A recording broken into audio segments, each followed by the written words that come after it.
I would ask all of you, however, to support the idea of the General Assembly appointing a human rights investigator.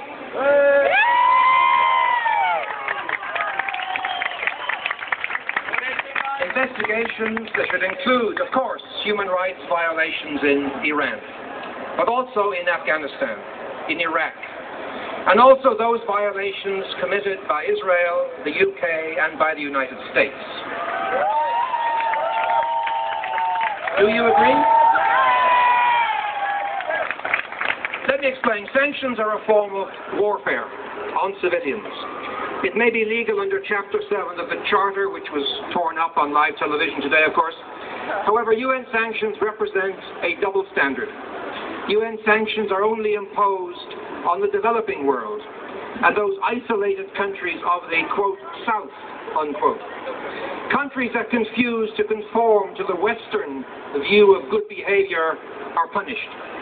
Countries that fail to accept subordination to the wishes of the permanent members of the Security Council are punished.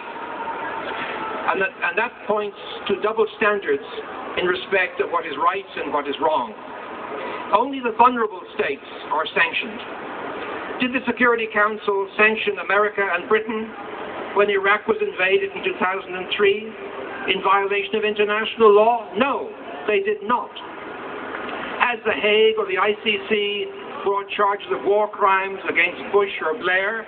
No, they have not. That's raw power corrupted by double standards. Sanctions constitute collective punishment. And collective punishment is in violation of international law and the Geneva Conventions. UN sanctions target the poor and the disadvantaged. Sanctions often deny the basic human rights of adequate food, fuel, housing, access to potable water, healthcare, and education. Sanctions can destroy the well-being of millions.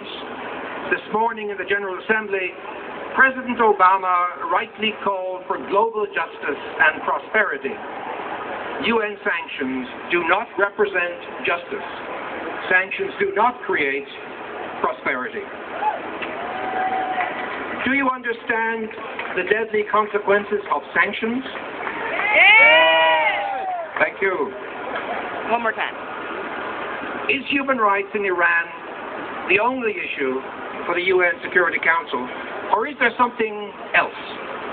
Well, as you know, there is indeed something else. And no one here wants to experience nuclear warfare. Some of you would have seen Hiroshima, where the Americans dropped the first atomic bomb. That bomb released on civilians the atrocities that nuclear warfare creates. Such atrocities are an act of terrorism. We must make sure that can never be repeated.